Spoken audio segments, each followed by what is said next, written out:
La princesa no gritó, solo apretó los dientes con tanta fuerza que los que estaban junto a la pared oyeron el crujido. El emperador, en cambio, gritaba, mientras su carne se desprendía de los huesos, mientras el vinagre hirviendo le corroía la ingle, mientras le salía una mucosidad gris por la boca y se le hinchaba la lengua hasta alcanzar el tamaño de un puño. Sus ojos permanecieron abiertos hasta el final, como si quisiera asegurarse de que ella lo miraba. Y ella lo miraba. En la primavera de 1526, en Segedín, en la corte del llamado cónsul imperial, comenzó lo que los cronistas posteriores llamarían la segunda desintegración de la corona húngara. No se trataba de una conspiración ni de una rebelión, sino de una serie de reuniones nocturnas en silencio, de las que salían pálidos, sin decir ni una palabra, ni siquiera a sus esposas. El motivo fueron los rumores sobre la enfermedad del emperador, al principio apenas audibles, luego groseros y detallados.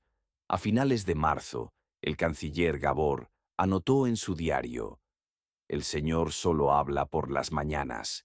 Después de comer, solo se oye el olor de su boca. Sus sirvientes más cercanos aseguran que ya no puede doblar el brazo derecho y que tiene los dedos cubiertos de una costra azul, como los ahogados. Otras fuentes indican que el gobernante solo comía líquidos. A menudo no podía retener la orina y se desmayó 3 veces durante la recepción de los embajadores. Los sirvientes evitaban correr las cortinas, ya que, al parecer, la oscuridad le irritaba y empezaba a murmurar en una lengua antigua que solo 2 cortesanos conocían. Ya no le lavaban con agua, sino con una solución de sal y alcohol, ya que, de lo contrario, de las grietas de la piel salía una masa purulenta y turbia. El médico enviado desde Esztergom recomendó ponerle sanguijuelas en las orejas y extraerle al menos medio litro de sangre cada 3 días mediante una punción en la vena femoral. Esto se hacía por la noche, en el suelo, a la luz de 2 velas, y la sangre brotaba espesa, negra y casi inodora. Al cabo de una semana empezó a oler a hierro y a pescado podrido. Las menciones al dolor desaparecen de los registros aproximadamente a mediados de abril. En su lugar aparecen palabras como fiebre, hinchazón, abultamiento bajo los omóplatos, masa blanda bajo las costillas. El emperador no se quejaba. Ya no podía hablar. Tenía los labios agrietados, la lengua ulcerada y la respiración entrecortada, como si tuviera algo espeso en los pulmones. Los ataques comenzaban con golpes en la cabecera, como si marcara un ritmo, y terminaban con convulsiones en las piernas y espuma en las fosas nasales. Los sirvientes lo llamaban rebelión dentro de la carne. La esposa del emperador, Luisa, al principio no tenía acceso a los aposentos. La mantenían en el ala este, explicando su aislamiento por prescripciones sanitarias y decoro. Solo cuando comenzaron a difundirse rumores de que rezaba por la muerte de su esposo, la llevaron, primero por unos minutos, luego por toda la noche. En el informe del cardenal Roch se dice: estaba pálida, pero tranquila. Estaba sentada junto a su lecho, sin tocar las sábanas. A la mañana siguiente vomitó sangre.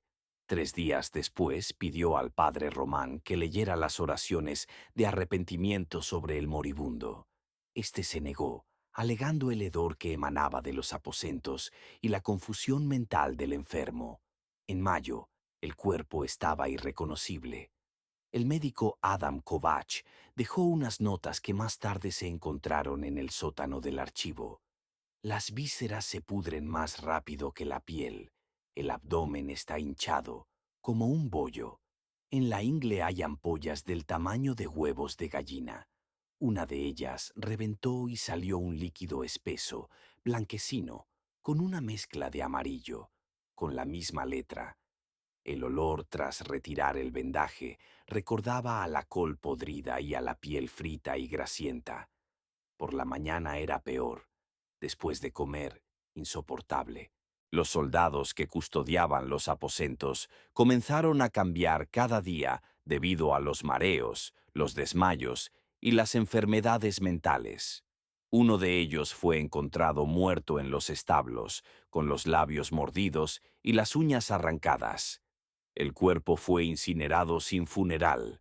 La voz del emperador solo se oyó una vez, cuando gritó en mitad de la noche tan fuerte que despertó a toda la parte occidental del palacio. Los sirvientes que entraron corriendo lo encontraron sentado, con el cuello temblando y saliva ensangrentada que le caía sobre la almohada. Desde entonces, no volvió a abrir los ojos. Cuando, al amanecer del 3 de mayo, el guardia Joseph, sin esperar al relevo, salió y gritó de rodillas, ya le sangraba la nariz. Más tarde se descubriría que se trataba de una sinusitis purulenta provocada por la larga estancia en el hedor. Pero en ese momento lo consideraron un mal presagio. Por la noche volvió a aparecer en el pasillo lo que llamaban el llanto tras la pared. Un gemido sordo y prolongado, como si alguien estuviera llorando, pero sin lágrimas ni respiración. Los guardias no encontraron a nadie.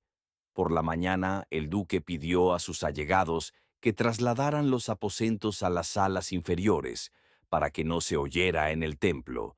Sin embargo, ya no era posible trasladarlo. No se tocaba al emperador. Al menor contacto, su piel se desgarraba como papel mojado. Las uñas se le habían caído por completo. Las articulaciones de los dedos se habían hinchado, y entre ellas se habían formado úlceras, de las que supuraba un líquido. En el pecho comenzó a descomponerse el tejido. Bajo la piel se arrastraban sombras oscuras que parecían gusanos. Los sirvientes decían que hervía por dentro. Esto coincidía con la temperatura. El calor se mantenía a pesar del frío, los vendajes de lino y las infusiones. Según el informe de un herbolario de Mohacs, la temperatura corporal se notaba a través de 2 capas de tela. La sangre era espesa y olía a hierro y vinagre. La orina era turbia y tenía copos. Debido a la sospecha de gangrena, el médico intentó cauterizar el tejido debajo de los omóplatos con una cuchara de hierro al rojo vivo. Se anotó. El emperador no gritó, pero de su oído salió algo espeso, como grasa de cerdo. Después de esto, se interrumpió el procedimiento. Poco después, en una carta al obispo de Chanadi se indicaría: intentaron salvar su alma, pero el cuerpo ya se había podrido hasta los huesos. Respira, pero huele como si estuviera en una tumba. Dios le ha vuelto la cara. En ese momento comenzó una lucha en el palacio. El consejero Tekeli promovía la idea de transferir urgentemente el poder a su joven sobrino. La guardia se negaba a obedecer mientras el monarca aún respiraba. Los cortesanos del entorno de Luisa se oponían. Les convenía que el poder permaneciera bajo el manto de la enfermedad. Mientras el emperador vivía, se producía una transferencia efectiva del poder en salas cerradas a la luz de las velas. En varias ocasiones se intentó organizar una audiencia secreta, sentar al moribundo en una silla, cubrirle el cuello con pieles y susurrarle las respuestas mientras el consejo leía los decretos. Pero el cuerpo no aguantaba la postura. Por el ano le salía un líquido purulento y el vientre se le había hinchado tanto que le era imposible sentarse. Luisa volvió a intentar que su marido se confesara. El confesor de la corte se negó a entrar, ya que una vez había vomitado justo en la puerta. Entonces la mujer tuvo que lavar a su marido ella misma. Según el informe de la criada, su vestido estaba completamente empapado. Le lavó las piernas y se le desprendía la piel de las plantas de los pies. Luego rezó durante mucho tiempo, sentada en el suelo, oliendo a hierbas y carne muerta. Hacia mediados de mayo, el moribundo comenzó a tragarse la lengua, lo que, según se escribió más tarde, es un signo de muerte neuronal. Emitía rugidos sordos, parecidos a gemidos, pero sin sentido. Su frente se cubrió de manchas violetas, sus labios se pegaron, y en la zona del cuello aparecieron pequeñas úlceras que se reventaban y se llenaban de un líquido oscuro. Más tarde las abrieron y encontraron en su interior una masa que parecía queso mohoso. Cuando la piel del abdomen comenzó a agrietarse, lo cual ocurrió en la tarde del 20 de mayo, las vendas se desprendieron. Uno de los sirvientes mostró posteriormente: el abdomen crujía como una calabaza madura. De dentro salió una especie de papilla gris y caliente. Yo huí. A la mañana siguiente le vendaron el abdomen, pero al día siguiente la piel volvió a abrirse, esta vez debajo de las costillas. De debajo de la carne salieron dos trozos oscuros, presumiblemente partes descompuestas del hígado. El cardenal, que llegó esa mañana, no entró. Solo levantó el dedo y dijo: aquí ya no hay vida. Aquí solo queda la envoltura. Por la noche de ese mismo día comenzó la última etapa, la putrefacción desde la cabeza. El cabello se caía a mechones, la piel de la frente comenzó a descamarse y debajo aparecieron manchas. Uno de los médicos, al examinar la herida, movió un dedo y de la parte cortada del parenoquina salió la primera larva. Eran pocas, pero una de las monjas gritó y la sacaron. 2 días después aparecieron otras nuevas bajo la ceja izquierda. Entonces prohibieron a Luisa acercarse. Oficialmente aún estaba vivo. Le alimentaban con una esponja introducida en la boca, aunque no tenía reflejos de deglución. El líquido salía por la boca y la nariz, y una noche la criada, al escurrir la sábana, encontró un gusano. A partir de entonces comenzaron a fumigar la habitación con resinas. Olía a madera mojada, luego a podredumbre y luego otra vez a resina. Los médicos no se acercaban sin vendajes de aceite en la cara. Uno de ellos escribió: el olor del cuerpo permaneció en mis fosas nasales durante 2 días más. Comí ajo, bebí infusión de enebro, pero no sirvió de nada. Parecía que había sacado la podredumbre del palacio en mi propia boca. Todo se derrumbaba por dentro. La noticia de que el emperador ya no podía ser mostrado llegó a los embajadores. El enviado de Sajonia exigió un certificado oficial. En respuesta, lo invitaron a una audiencia con las cortinas corridas. Se negó. Poco después, uno de los hermanos de Luisa fue encontrado muerto, estrangulado con un cinturón, en sus propios aposentos. La versión oficial fue suicidio, pero 3 días antes había solicitado una reunión con el canciller para informarle de instrucciones secretas recibidas en el lecho. Sus documentos desaparecieron. El sirviente que le atendía fue expulsado por daños a la propiedad y adulterio. A finales de mes, ya nadie sabía con certeza si estaba vivo. Su corazón aún latía, pero su cuerpo se descomponía, sus intestinos se derretían.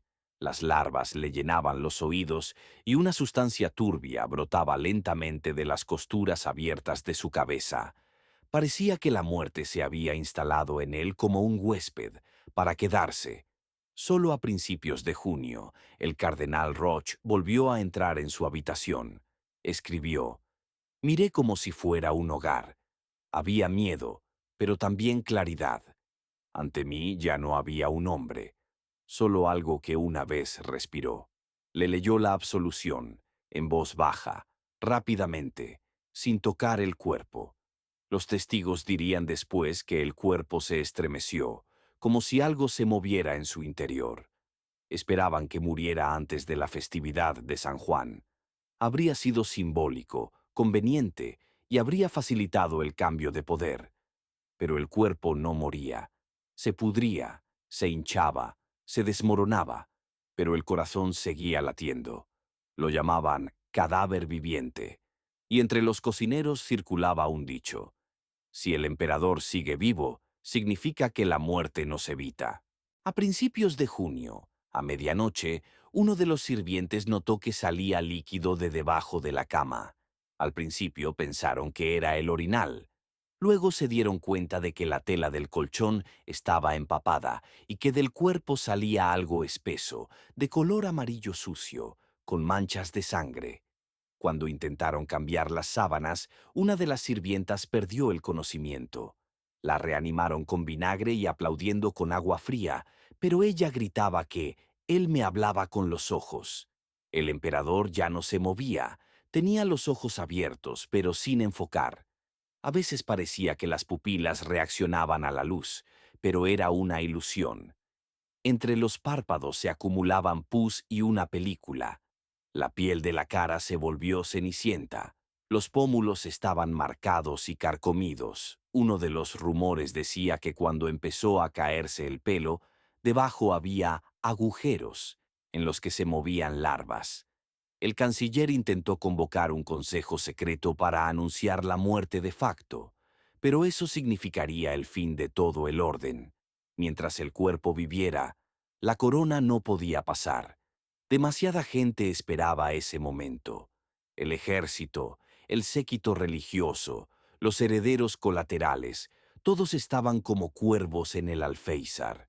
Un solo error, y la sangre habría corrido por las escaleras del palacio. Luisa, en esencia, se convirtió en regente. Ya no intentaba lavar a su marido, pero dormía en la habitación contigua, leía salmos y guardaba la llave de sus aposentos. Apareció guardia en las puertas, no para protegerlo, sino para que nadie lo viera, porque desde mediados de junio había comenzado a derramarse. El médico que lo examinó en aquellos días escribió: la piel del cuello se desprendió como una corteza vieja. Debajo, la carne estaba blanda y desangrada. El tórax resonaba, no por la respiración, sino por la putrefacción interna. Se oía un chapoteo. Las orejas se le habían ennegrecido y los lóbulos se le habían caído. Una noche, la criada le limpió la mejilla y le arrancó parte de la cara. Bajo la capa de jabón había pus y, debajo, hueso. Pronto comenzaron a salir pequeños gusanos blancos por las fosas nasales y las cuencas de los ojos. Los recogían con una cuchara, los limpiaban con trapos, pero cada día aparecían más. Los sirvientes dejaron de entrar sin guantes y luego dejaron de hacer guardia por completo. Ahora solo estaba Luisa con él, ella sola, en una sala maloliente y en descomposición. Ella no enloqueció. Al contrario, su rostro se volvió liso, tranquilo, como el de una icona. No gritaba, no rezaba en voz alta. Solo se quedaba de pie a su lado. Un par de veces la vieron sosteniendo su mano, sin dedos, con podredumbre entre los huesos. Luego comenzó a sentarse, sin apartar la mirada de su rostro. Se rumoreaba que hablaba con él. En la segunda semana de junio, apareció un olor a azufre en las habitaciones. Al principio pensaron que se trataba de nuevas mezclas del médico, pero luego las paredes comenzaron a sudar y comprendieron que el hedor provenía del interior del cuerpo. Uno de los testigos escribió: parecía que algo hervía en su estómago y que los vapores se filtraban a través de los poros. Lo volvieron a dar la vuelta y descubrieron una masa húmeda debajo de la cintura. Más tarde lo describirían como vísceras disueltas por el calor. Los intentos de embalsamar el cuerpo en vida no sirvieron de nada. Las resinas y los aceites no se absorbían, sino que, por el contrario, se repelían de la piel como si fuera madera muerta. Uno de los médicos incluso extrajo del cuerpo a través de una úlcera algo que luego describió como grasa descompuesta mezclada con mucosidad cadavérica. Se decía que la muerte ya no llegaría, que era eterno en su putrefacción, que Dios le había dado la espalda. Los sacerdotes guardaban silencio, incluso los capellanes jóvenes evitaban hablar. Por la noche se encendían lámparas en los pasillos y se dejaba sal. Varias veces encontraron animales muertos en las puertas, ratas, pájaros. Una vez, un bebé muerto, abandonado por alguno de los pobres. El imperio se desmoronaba, los embajadores se marchaban, los monasterios de Pech y Orada se negaban a enviar oraciones. Uno de los cardenales lo llamó engañador de la muerte en una carta al Papa, y dentro del palacio solo había silencio, niebla y paredes húmedas que olían a carne. Y solo a finales de junio algo cambió. Por la noche, cuando Luisa estaba sentada a su lado, el cuerpo se estremeció. No fue una convulsión ni una respiración. Se estremeció como si alguien estuviera saliendo de dentro. De su vientre brotó una masa oscura, con burbujas y trozos de algo blando. Luisa no gritó. Solo se tapó la boca con la mano. De la herida comenzaron a salir gusanos. Muchos. Vivos, blancos, retorciéndose. Llenaron la sábana y cayeron al suelo. Luisa no huyó. Se quedó mirando. Luego se levantó, abrió las puertas y dijo, «Está vacío». Él no murió de inmediato. Después de que los gusanos y la mucosidad negra salieron de su vientre, su corazón siguió latiendo durante 3 días más. Lo llamaban recipiente vivo para la podredumbre, santo infectado, hombre sin alma. El cuerpo ya no respiraba en el sentido habitual.